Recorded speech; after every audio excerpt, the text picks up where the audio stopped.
Advogado e há 2 anos líder do CDS, Nuno Melo é a cara dos centristas na coligação AD, em que se reúnem também PSD e PPM e que se candidata às legislativas do dia 10 de março. Pelo seu partido, foi durante 13 anos deputado, foi eurodeputado desde 2009, integrando o Partido Popular Europeu, e já conseguiu garantir, neste momento, o regresso do CDS ao Parlamento Nacional. Nuno Melo quer recuperar a credibilidade da direita além das vozes de protesto ou das representações de nicho e, a meio desta campanha eleitoral, é o convidado desta edição do Discurso Direto. Olá, Nuno, obrigada por se juntar a nós. Obrigado pelo convite. É inevitável começar pelo caso que marcou esta semana, num encontro promovido pela Federação Portuguesa pela Vida. O seu número 2, Paulo Núncio, defendeu uma revisão da lei do aborto. Seria uma opinião pessoal, que é também a opinião conhecida do CDS, desde sempre. Mas valia a pena falar nisto nesta altura? Faz sentido que ele tenha aceitado este convite, sabendo que seria um tema que seria utilizado em campanha, ou não há nada de que tenha de ser notado e tem sido apenas feito um aproveitamento político do caso? Para o que importa, do ponto de vista político, este é um tema que não consta do acordo de coligação. Logo, não será sequer assunto da legislatura. Tão simples quanto isto. Não invalida que as pessoas tenham as suas opiniões pessoais, que são legítimas. Foi o caso, expressa pelo Paulo Núncio, não invalida o resto, e o resto é que este não é tema da legislatura. Não invalida também aquilo que é um histórico do CDS sobre estas questões. Agora, nós estamos numa coligação, esta coligação existe e foi criada para encontrar uma alternativa ao Partido Socialista, vai trazer expressa a Portugal, vai fazer muito melhor do que o que tivemos nos últimos 8 anos, e definimos, do ponto de vista programático, aquilo que deve ser o espaço de ação da AD. E esse é um tema que não está lá. Tão simples quanto isto. Vai fazer porque já acredita numa vitória? Eu acredito francamente numa vitória, e digo mais, eu acredito numa vitória porque esta já não é uma disputa clássica entre direita e esquerda. Esta é uma disputa entre as pessoas que acham que está tudo bem e as pessoas que simplesmente não se resignam ao que têm à sua volta.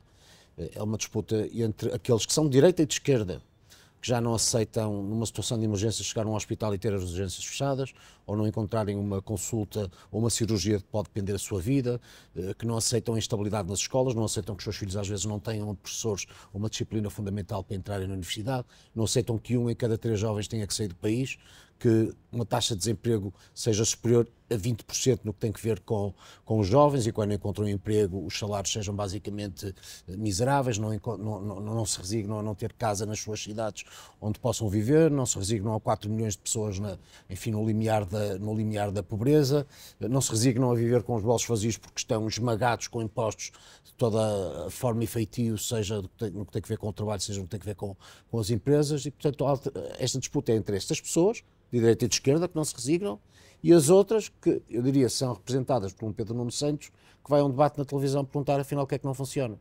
Pronto. Porque eu acredito que a maior parte dos portugueses acham que está a funcionar muito mal.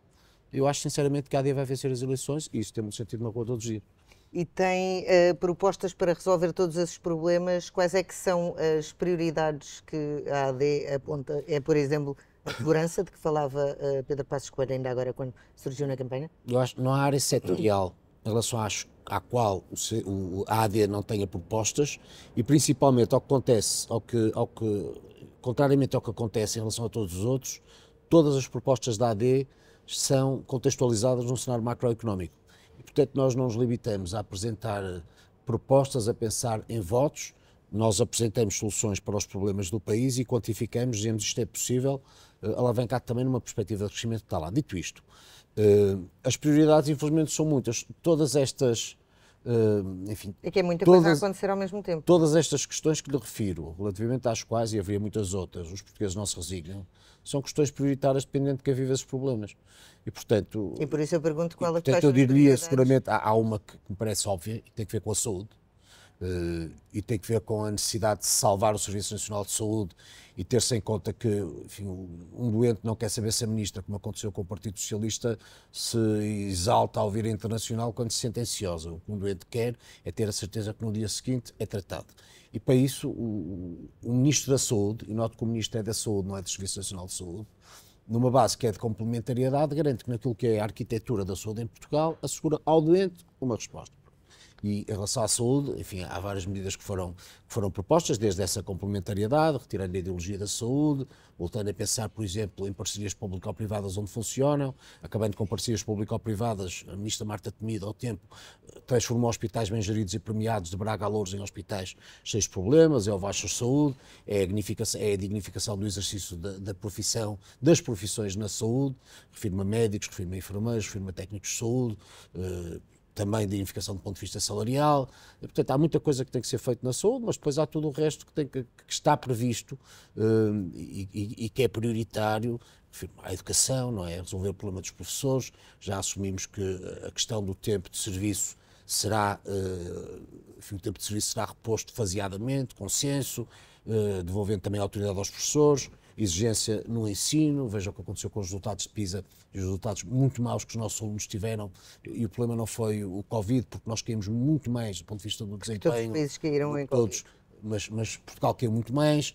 Enfim, são os temas que têm que ver com a juventude. Por exemplo, quando se fala deste drama de vida, que é termos o melhor da nossa sociedade, pelo menos do ponto de vista geracional e da formação a sair, e há coisas que se propõem que são básicas. O IRS jovem, enfim, estamos a falar de um IRS 15% para os jovens até aos... Mas os jovens pagam IRS hoje em dia. Mas, simultaneamente, estamos a tentar alterar um modelo económico que permita melhores salários, porque depois, reduzindo a carga fiscal... entrando na faixa que já pagariam, mas não pagando então nessa... E queremos que os que têm baixos salários tenham melhores salários e entrem também naquilo que é, eu diria, que são as obrigações fiscais, contribuindo para o crescimento da economia e também para o Orçamento Geral do Estado. Porque quando nós dizemos que queremos libertar financeiramente as famílias e as empresas, nós estamos a falar, por exemplo, tem que ver com as famílias ou com o trabalho, a redução do IRS em todos os escalões, das taxas de IRS em todos os escalões. Estamos a falar de retomar aquela reforma de IRC que o Dr. António Costa rasgou e tinha sido pactuada com o Partido Socialista, reduzindo faseadamente o IRC para números que depois permitam uma distribuição de rendimento. Melhor distribuição de rendimento significa aumentar mais salários. Portanto, há um conjunto de medidas que, avaliados por isso mesmo, pelo conjunto, permitirão um crescimento da economia, melhores salários, permitirão para os jovens melhores oportunidades de vida, e que não implicarão... E que não implicam perda orçamental, muito pelo contrário, porque repara uma coisa, se reparar, nos últimos 8 anos, Portugal foi ultrapassado por muitos países de leste que aderiram mais tarde do que Portugal à União Europeia e eram muito mais pobres, saíam da experiência soviética e a coisa não resultava. E se tiver em conta a forma que permitiu que estes países muito improváveis crescessem mais que Portugal, o elemento fiscal foi fundamental. Estes países baixaram muito os impostos sobre as famílias e sobre as empresas e, com isso, conseguiram dinamizar muito a economia porque libertaram rendimento, deram mais rendimento às famílias, que depois é utilizado no consumo, deram mais rendimento às empresas, que pode ser reinvestido, permitiu melhores salários e, nisso, potenciaram um crescimento de toda a economia que hoje está aí à vista. Portugal há anos que insiste numa forma que é socialista, que assenta num peso excessivo do Estado, que é paternalista e que, por isso, vai buscar cada vez mais recursos a cada vez menos contribuintes, que depois também redistribuem muito mal e com péssimos serviços públicos. Eu recordava que neste momento 16% dos portugueses pagam 80% dos impostos e isto não é normal. E, portanto, nós tivemos durante 27 anos o Partido Socialista a governar 20.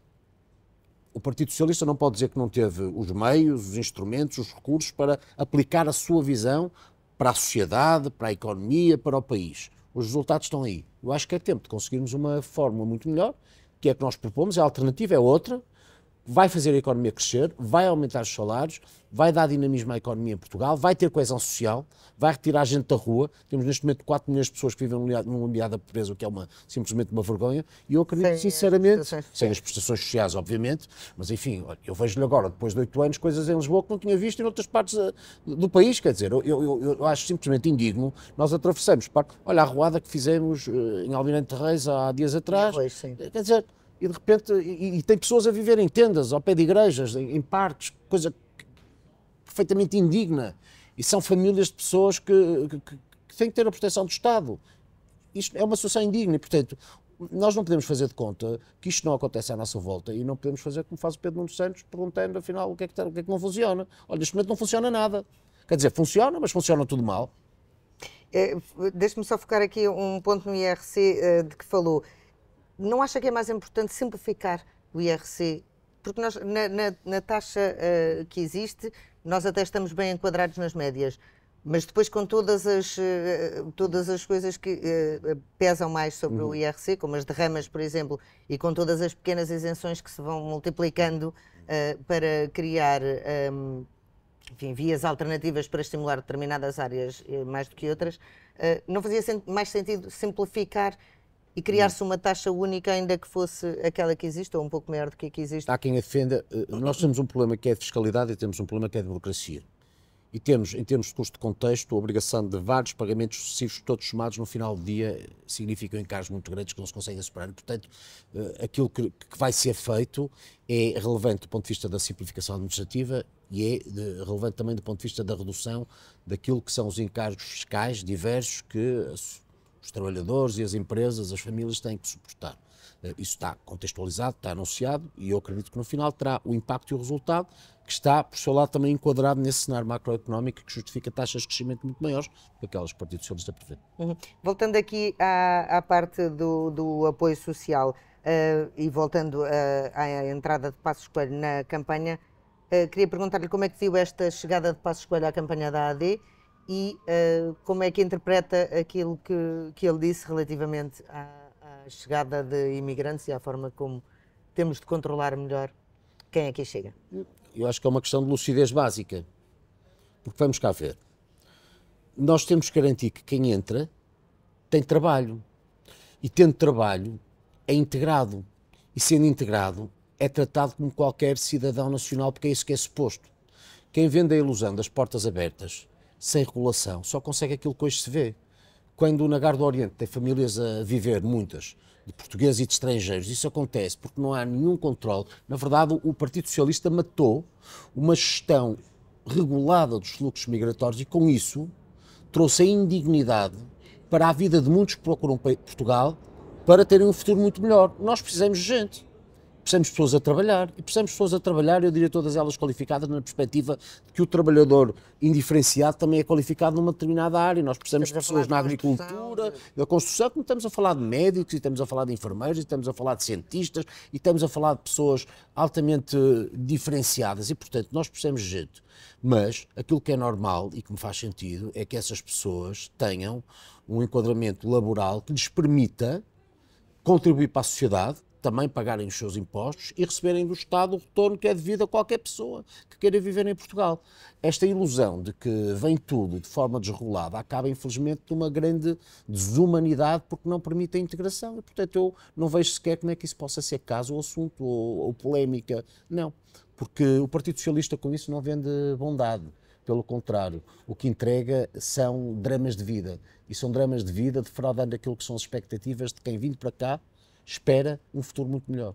Mas o que a esquerda tem dito é que quem aqui chega está a contribuir até para o sistema de segurança social, que está a descontar, que está a trabalhar e, portanto, a pagar impostos e que depois até nem usufrui, porque acaba por não ficar aqui toda a sua carreira contributiva e, portanto, até está a ajudar o nosso sistema de segurança social a sobreviver. Há depois todo esse lado das pessoas que não são integradas e que vemos, por exemplo, em Arroios, e de casos como têm sido descobertos em Odmira, etc. Qual é que é a solução para se equilibrar estas duas realidades? É as pessoas que virem garantidamente com um contrato de trabalho, por exemplo? O contrato de trabalho é um dos elementos que me parece fundamental, obviamente. Porque, ou seja, há uma coisa que eu sei, na lógica, que é, enfim, na relação de causa e efeito, nós sabemos o que o Partido Socialista quis durante 8 anos e sabemos que temos à nossa volta. 10, 20, 30 pessoas a viverem num apartamento. Pessoas a dormir na rua. Muitos mendigos que são estrangeiros que não arranjam trabalho. Mas e isso portanto é esta. Nós temos não, nós temos uma coisa e outra. Nós temos naturalmente pessoas que vieram e trabalham, estão integradas, mas temos muitas que não. E portanto os fluxos têm que ser controlados. Portugal tem que definir a vinda das pessoas numa política que é migratória, que para além do mais está prevista em leis, garantindo que se beneficiam de um trabalho numa situação que, por seu lado, também é fiscalizada pelo Estado, realmente fiscalizada pelo Estado, e nisso dando um futuro, tendencialmente, a cada um desses migrantes. E o que é que se faz às pessoas que já cá estão? Ou seja, as pessoas que já cá estão, obviamente que vai ter que lhes dar uma solução. Agora, uma coisa eu lhe garanto, quando o Partido Socialista extingue o CEF, Quando o Partido Socialista, perante uma pressão externa, fecha os olhos e não faz nada que regule este fluxo, seguramente que cria um problema enorme que nós vamos ter que resolver.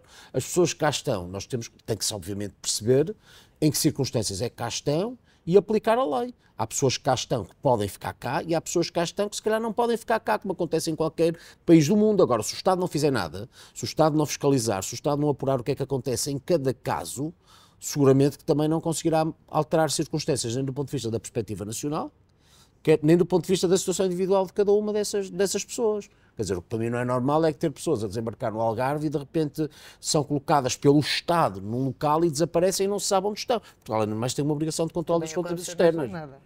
Também aconteceu na Jornada Mundial da Juventude. Pronto, foram um caso ao outro. Um caso ao outro, mas eu estou a falar de pessoas que vieram totalmente indocumentadas. Nós temos uma obrigação na União Europeia, para além de mais, de controle das fronteiras externas. As coisas são assim, quer dizer... O que me leva precisamente à próxima pergunta. O Nuno Melo trabalhou como eurodeputado muitos anos. Portugal tem neste momento um processo pendente de Bruxelas contra o país por causa dos vistos da CPLP. Nesta situação, quem é que tem razão? É Bruxelas que não está a ser razoável e não está atenta à nossa situação particular relativamente aos países da CPLP? Ou há de facto aqui um déficit de cuidado que Portugal não está a garantir, nomeadamente nessa necessidade de tentar perceber se as pessoas que vêm ficam em Portugal e estão fechadas em Portugal, ou se a partir do momento em que entram em Portugal com passe livre para poderem andar no espaço europeu, saem de Portugal e ninguém sabe bem onde elas Bom, estão. a livre circulação de bens, pessoas, serviços e capitais é um facto, está aí. Nós sabemos que quem está em Portugal circula. Isso entrega a Portugal a obrigação, como a outros países da União Europeia, de regular os fluxos, porque o facto de Portugal aceitar pessoas não significa que as pessoas vão permanecer aqui. De resto, bem sabemos, muitas têm em Portugal hoje a porta de entrada mais fácil, que depois lhes permite circular com impacto noutros países, todos eles da União Europeia. Não invalida uma relação que é histórica e preferencial com os países de língua portuguesa ou de expressão portuguesa, porque Portugal não nasceu para o mundo em 1986. Nós temos um passado, temos uma história, temos relações privilegiadas, laços culturais, históricos, de sangue, de amizade, com os países, enfim, do antigo Império Português. E essa realidade significa um relacionamento que muitas vezes, se calhar, na Europa não entendem, mas também tem que ser contextualizado do ponto de vista legal. Aquilo que eu digo é que tem que haver um espaço de equilíbrio, entre essas relações que são privilegiadas e têm que acontecer, e que a União Europeia tem que valorizar, porque eu acho que vem a crédito da União Europeia, não vem só até a crédito de Portugal. Nós, quando falamos de Portugal e falamos da CPLP, nós estamos a falar da língua, que não se resume a estes 10 milhões de pessoas, estamos a falar da língua mais falada no Hemisfério Sul, por causa do Brasil principalmente, estamos a falar em oportunidades de negócio, estamos a falar em cultura, em riqueza, estamos a falar em globalização, estamos a falar de muita coisa que é boa para Portugal, mas que interessa à União Europeia. E, portanto, como tudo na vida, tem que ser feito contextualizando, com conta, peso e medida. Eu sou contra tudo aquilo que seja simplesmente uma abertura geral abstrata e que, por uma circunstância, todos podem vir. Acho que tem que haver uma fiscalização, mas acho que há, de facto, um relacionamento que nos liga a estas partes do mundo, que são a crédito de Portugal, a crédito da Europa, e que nós devemos valorizar. Portugal tem um papel também nessa defesa dos seus interesses e daquilo que é próprio da Portugalidade, vamos lhe chamar assim, no espaço europeu. Nós daqui a 3 meses vamos ter eleições europeias. Ainda recentemente vimos os agricultores portugueses a deslocarem-se a Bruxelas para cumprir, enfim, para fazer um pedido que se calhar não lhes caberia a eles fazer. Portugal tem falhado nessa afirmação daquilo que é o país e das prioridades e das necessidades do país junto desse fórum que cada vez decide mais políticas gerais e, portanto, que influencia cada vez mais aquilo que se passa aqui também. Sim, eu diria que as razões de contestação em Portugal no setor da agricultura são eminentemente nacionais e não europeias, ao contrário do que sucede no relacionamento de outros países com a União Europeia, nomeadamente em França, por aquilo que por lá se tem visto. Nós há 8 anos não temos Ministério da Agricultura. Há 8 anos que os fundos comunitários são desaproveitados, que acontecem cortes, atrasos de pagamento, muito maior burocracia na apreciação dos processos, os agricultores não conseguem definir a sua própria atividade, o que vão plantar, o que vão semear, porque não sabem sequer no enquadramento jurídico aquilo que o Governo vai privilegiar, o Governo não tem sequer não tem sequer sido capaz de implementar um plano estratégico para a água, quando a água é no que tem que ver com Portugal uma prioridade absolutamente fundamental. Os cortes recentes nas medidas agroambientais foram apenas o detonador que levou finalmente os agricultores à rua, porque nós temos, para além de mais, um governo que separou a floresta da agricultura, que entregou no Ministério da Agricultura as direções regionais de Agricultura ao Ambiente, coisa que não lembra a ninguém, e que tem a ministra de costas voltadas para o setor, não é convidada para o Viveja, não é convidada para a Feira da Agricultura. Portanto, as razões de revolta dos agricultores em Portugal são muito mais nacionais do que europeias, não invalida que, desde logo, tem que ver com o PEPAC, com o plano estratégico da Política Agrícola Comum, nomeadamente que alterações devam ser feitas em relação ao futuro, por exemplo, a transferência de medidas agroambientais do primeiro pilar para o segundo pilar, enfim, reforço de verbas aqui ou ali, enfim, há muita coisa a ser feita, mas há principalmente muitas razões de protesto justíssimas dos agricultores em Portugal relativamente a este governo. E essa será também uma área prioritária essa tem que ser uma área prioritária. Em qualquer país lúcido, a agricultura é uma área estratégica fundamental. Aliás, em Portugal, a agricultura foi, durante o tempo da intervenção externa da Troika, o setor da economia que primeiro começou a dar resposta. Sem agricultura, nós não temos comidinha na mesa ao pequeno almoço, lanche e jantar. Aliás, durante o Covid, nós todos confinamos. E enquanto morria gente, os agricultores saíam para os campos e cultivavam para que o país não parasse. Portanto, quer dizer, qualquer país lúcido privilegia a agricultura. Com o Partido Socialista, a agricultura é realmente sempre e invariavelmente o parente pobre do sistema. Entregou Jaime Silva à agricultura, agora o Maria do Céu Antunes, veja a diferença em relação a governos da AD, e nomeadamente no que tem a ver com o CDS, o último governo, com a Assunção Cristas, aplicou 100% para o DER. Quer dizer, antecipamos a construção do Alqueva em 10 anos. O Alqueva só estaria concluído para o ano. Esteve concluído em 2015. É bom perceber-se o que isto significa em termos de ordenamento do território, aproveitamento de solos, criação de postos de trabalho, transformação de espaços de sequeiro em regadio. Isto foi tudo a crédito de um governo da AD, e isto repete-se noutros governos da AD. Relativamente às políticas europeias, e saindo aqui um pouco da agricultura, nós estamos a assistir também a um momento de transformação enorme, e temos, por exemplo, a guerra na Ucrânia, que fará mais sentido até apostar na agricultura, tendo em conta que perdemos ali o maior fabricante de cereais da Europa. Claro que Portugal não tem essa área, portanto não é um competidor, mas poderá tirar partido desse novo foco. Mas há também outras modificações a acontecer na Comissão Europeia e com a integração de novos países, com os novos equilíbrios geopolíticos e geoeconómicos que estão a acontecer no mundo, China a sobressair, eventualmente uma nova vitória de Donald Trump nos Estados Unidos, com uma ascensão da direita mais radical dentro até da União Europeia. Como é que Portugal pode ou deve estar a posicionar-se relativamente a isto, junto da Europa, e poder ter aqui algum papel um bocado mais ativo nesta reorganização? Portugal, no que tem a ver com o projeto europeu, foi curiosamente um país sempre sobredimensionado na sua influência relativamente àquele que é a sua dimensão geográfica e à demografia.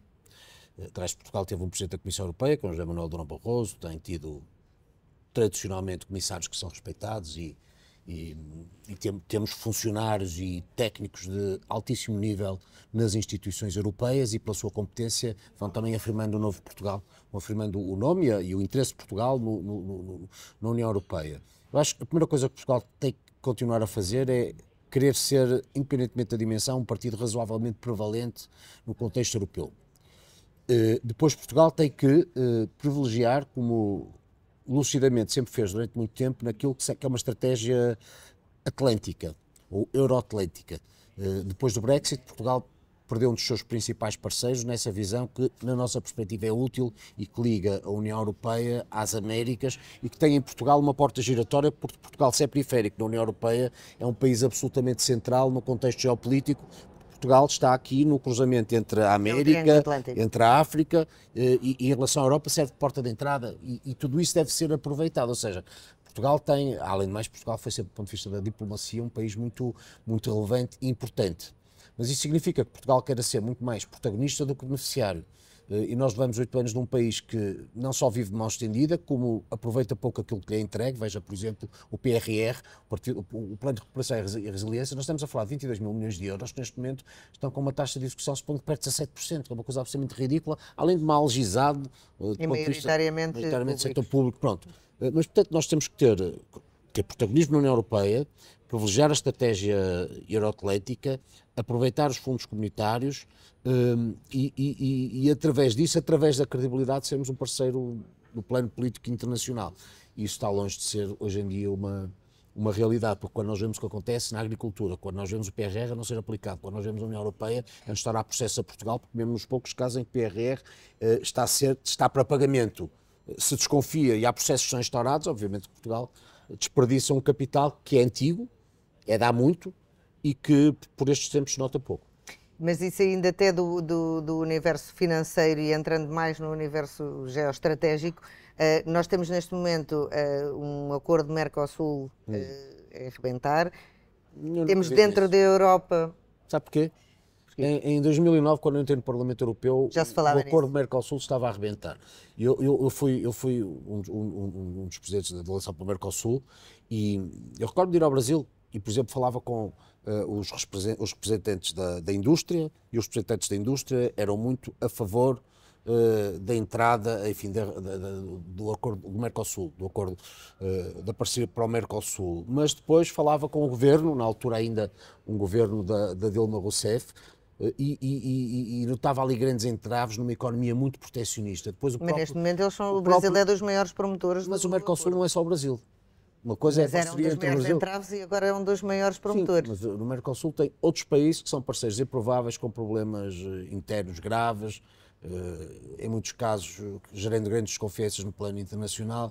E, portanto, eu acho que o acordo para o Mercosul é um belo plano de intenções, mas que nos próximos anos não acredito.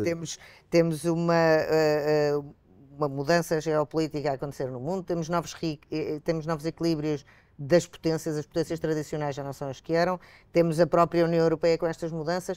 De que forma é que esses reequilíbrios e essas mudanças, e até mesmo a exigência das leis ambientais, por exemplo, dentro da Europa, e as dificuldades que isso oferece às empresas portuguesas, de que forma é que isso pode dificultar a vida de um próximo governo na definição de políticas, até mesmo alterando radicalmente o cenário macroeconómico em que estão a trabalhar?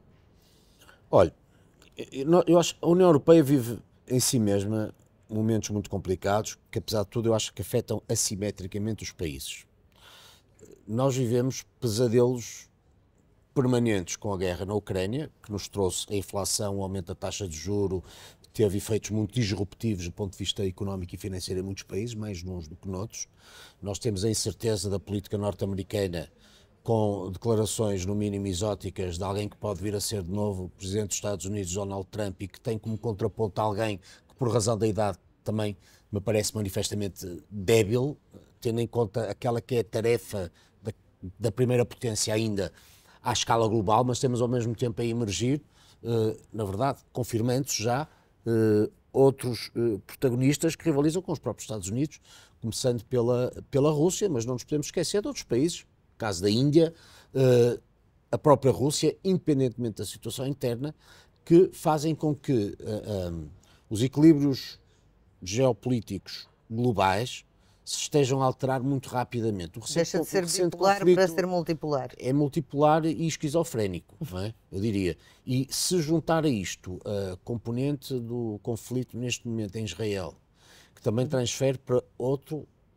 lado do planeta, com impacto global, aquilo que são visões muito diferentes do ponto de vista político, nós percebemos que nunca como agora, nomeadamente Portugal, deveria apostar tanto na União Europeia, porque a União Europeia, apesar de tudo, é um protagonista fiável que nos ampara nos bons e nos maus momentos. E, portanto, eu acho que a União Europeia e Portugal devem adensar as suas parcerias com aqueles que são os parceiros fiáveis de sempre, desejando que, no que tem a ver com os Estados Unidos, no final possamos ter algum equilíbrio, Mas realmente eu acho que neste momento a política mundial está muito dependente do que sucede nos Estados Unidos da América.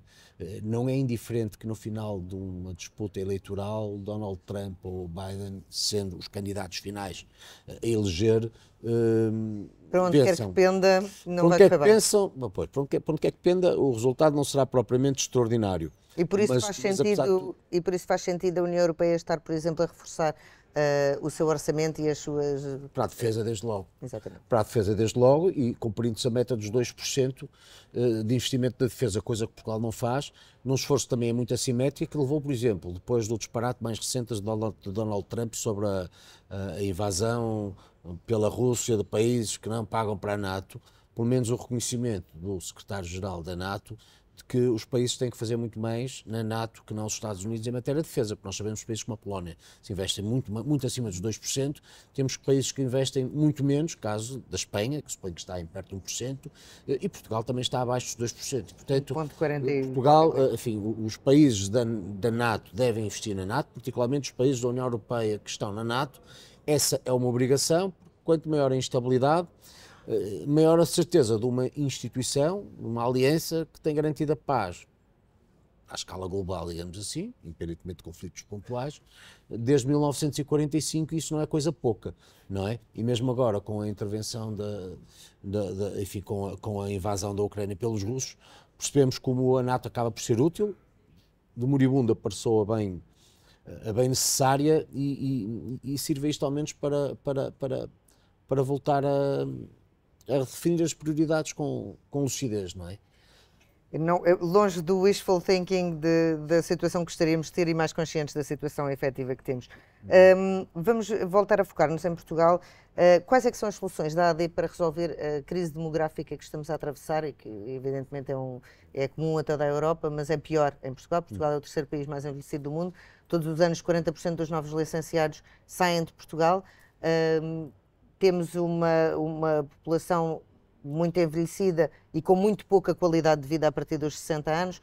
Quais é que são as soluções para tornar as pessoas mais velhas mais ativas, mais integradas na sociedade, mais capazes de continuar a usufruir quer da vida, quer a contribuir também para o país, num momento em que precisamos tanto de mão de obra que todos deviam contar? Eu acho que a melhor forma de resolver o problema da demografia, e não é mágica, porque já tinha sido aplicada em muitos países, uma é dinheiro no bolso, a outra é a conciliação da família com o trabalho, e nomeadamente no que tem que ver com as mulheres, da maternidade com o trabalho. Pronto.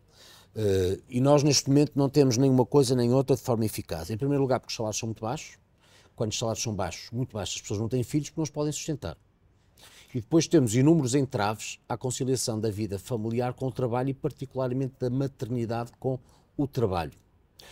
A creche, ainda assim evoluiu-se nos últimos anos. Evoluiu-se nos últimos anos, mas não se evoluiu do ponto de vista daquilo que pragmaticamente importa, que é a capacidade de sustentar uma família. Porque se não puder sustentar uma família em número de filhos que gostasse de ter, simplesmente não importa se lhe dá uma licença de maternidade. Inibe-se dessa opção, porque não é com um chamariz administrativo, mesmo que seja um bocadinho mais simpático, que depois consegue resolver muita coisa. Ainda assim, isso é do lado da natalidade e isso demoraria 20 anos, na melhor das hipóteses, a resolver. Mas como é que se aproveita todos os ativos que nós temos neste momento? Portanto, por um lado, cativando os jovens para ficar mais tempo, passa um pouco por aquilo que já disse, do IRS jovem, criar... E, por outro lado, tornando as pessoas mais velhas, mais integradas, mais ativas, no fundo... Vamos à questão da demografia. Porque, além de mais, o envelhecimento demográfico tem implicações a todos os níveis, do plano social ao Serviço Nacional de Saúde. Portanto, o mundo mudou e as prestações do Estado são em maior número e mais prolongadas. Não é? Pronto. É uma coisa boa porque as pessoas vivem mais. Mas implica que o Estado seja capaz de estar à altura de lhes garantir a segurança que esperam numa fase final da sua vida, onde devem ter, na medida do possível, enfim, tranquilidade e para quem é mais velho, nomeadamente, a segurança é particularmente importante, é para toda a gente, mas um idoso tem diferentes dependências que implicam a necessidade de mais previsibilidade e assistência do Estado. Agora, eu volto ao mesmo. A primeira coisa que se tem que fazer antes de ir ao envelhecimento tem que ver com a demografia e a natalidade, tem que ver com criar condições para que as pessoas possam ter filhos. Por isso é que a AD lança todo este projeto para a economia, que implica, na verdade, um novo modelo económico e que assenta em disponibilizar, em aumentar o rendimento disponível das famílias e das empresas. Se aumentar o rendimento das famílias e das empresas, vai ter melhores empregos, mais estáveis e vai ter maiores salários. Se tiver maiores salários, vai ter maior disponibilidade para as pessoas terem filhos. Depois há um conjunto de políticas integradas que devem ser também relacionadas, por exemplo, com o interior. Neste momento, o interior está desertificado, porque não é bom viver no interior. E muitos jovens saem do interior ou para o litoral ou saem para fora de Portugal, porque não têm oportunidades cá.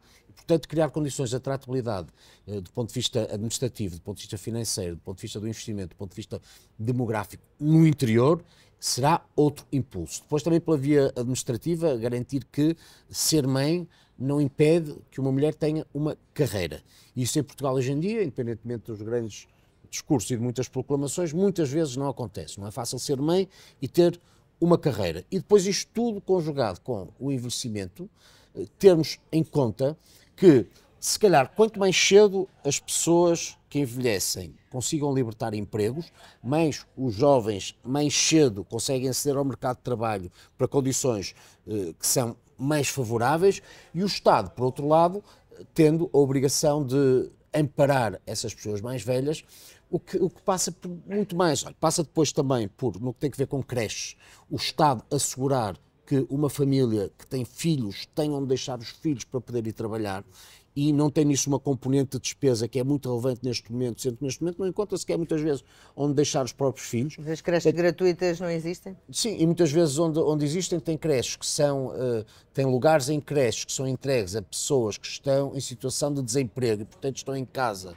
e com o benefício do Estado, através de uma prestação que o Estado lhe garante, e tem outras pessoas que estão a trabalhar e têm de sair de casa, mas não têm onde deixar os filhos, e não têm do Estado essa vantagem, porque os outros que estão em casa têm prioridade. Portanto, tem que trazer também lucidez e equilíbrio para o sistema, e depois, enfim, é ter consciência de que este é um problema muito difícil e que não se resolve de um dia para o outro, mas eu tenho a certeza que, seguramente que aumentando o rendimento disponível das pessoas, terá nisso o primeiro passo. Depois há um conjunto de decisões conjugadas, das quais algumas referidas aqui antes, que ajudarão seguramente a um processo que será muito lento, mas que tem que acontecer.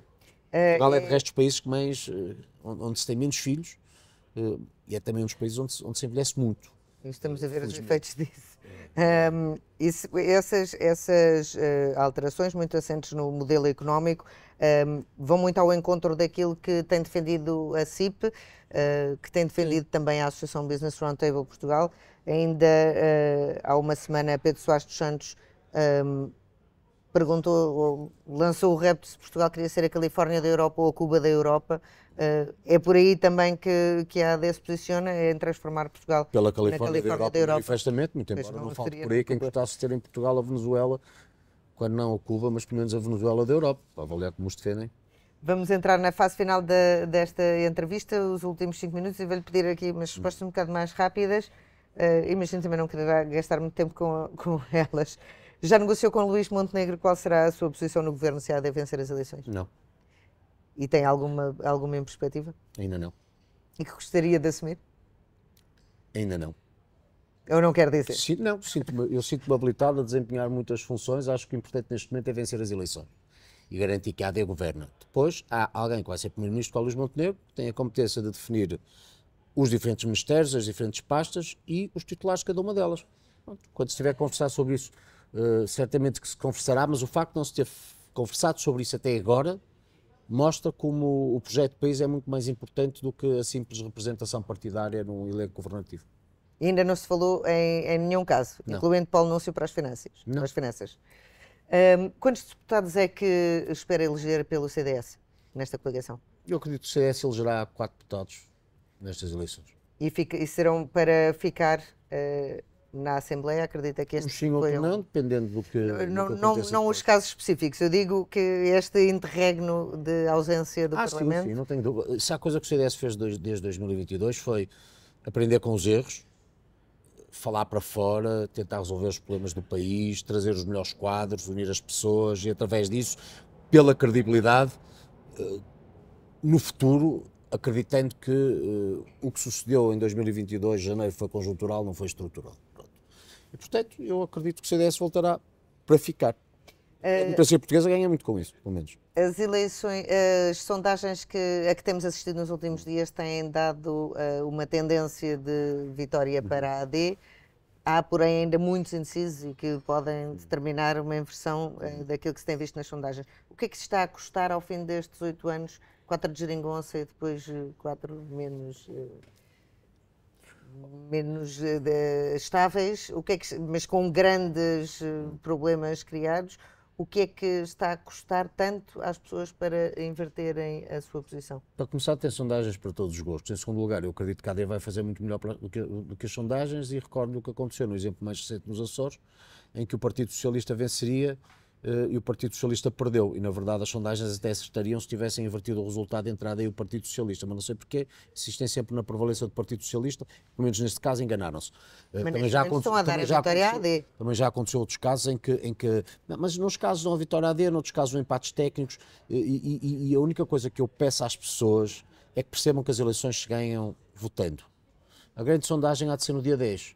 E o que eu peço às pessoas é que nem se entusiasmem em demasia com sondagens que nos dão à frente, nem que se primam com sondagens que nos dão com piores resultados. Percebam é que temos que falar com todas as pessoas, porta a porta, até ao dia das eleições, para que realmente esta mudança aconteça. E essa sondagem há de acontecer nas urnas, e eu acredito numa surpresa muito maior, com vantagem para a AD, do que aquilo que tem sido lido ou expresso na maior parte dessas sondagens. E isso não será feito à custa de um bom resultado que poderia ter a Iniciativa Liberal, por exemplo?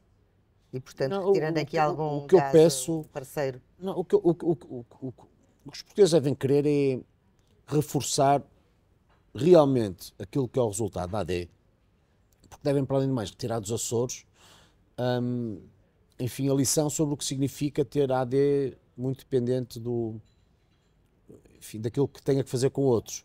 Nos Açores, como bem sabe, uma coligação do PSD, do CDS e do PPM caiu, porque a Iniciativa Liberal e o Chega se juntaram ao Partido Socialista para derrubar um governo que resolveu o problema das pessoas, o governo regional. E é bom que isso não aconteça em Portugal. Depois de 8 anos tão trágicos, seria desejável, e eu acredito que será possível, que a AD tivesse um resultado que fizesse depender de si as decisões a tomar para aplicar um projeto e não tanto dos outros. Portanto, com o devido respeito, não me interessa nada do que vai acontecer à IEL, interessa mesmo é que a AD tenha um grande resultado. Uma maioria absoluta? Isso seria o desejável. E se não tiver-se? Pode governar em maioria relativa, que é uma questão que agora parece que já não se põe desde... O Luís Montenegro já verbalizou as condições de governação, ou seja, em primeiro lugar, governa vencendo eleições, em segundo lugar, governa, obviamente, também com uma maioria relativa. Naturalmente, até porque em 50 anos de democracia nós só tivemos 12 anos em que tivemos governos de maioria absoluta. Mas neste momento, e desde que António Costa assumiu o poder, parece que se deixou de poder governar em maioria relativa. Será possível essa estabilidade? Será possível que é possível, ou o PS ou o Chega não tenham a tentação de deitar o governo abaixo? É possível. Se não em outubro, daqui a um ano? É possível e é desejável. Mas acredita nisso? Acredito. Acredito, e acho que quem no espaço político de centro-direita, nomeadamente, não permita uma solução dessas, há de pagar nas urnas a responsabilidade de em alternativa, nos estar a trazer ou a instabilidade política grave, ou pior não, ou igualmente mau, a possibilidade do Partido Socialista voltar a governar. Ou de tirar o país para as mãos do Chega?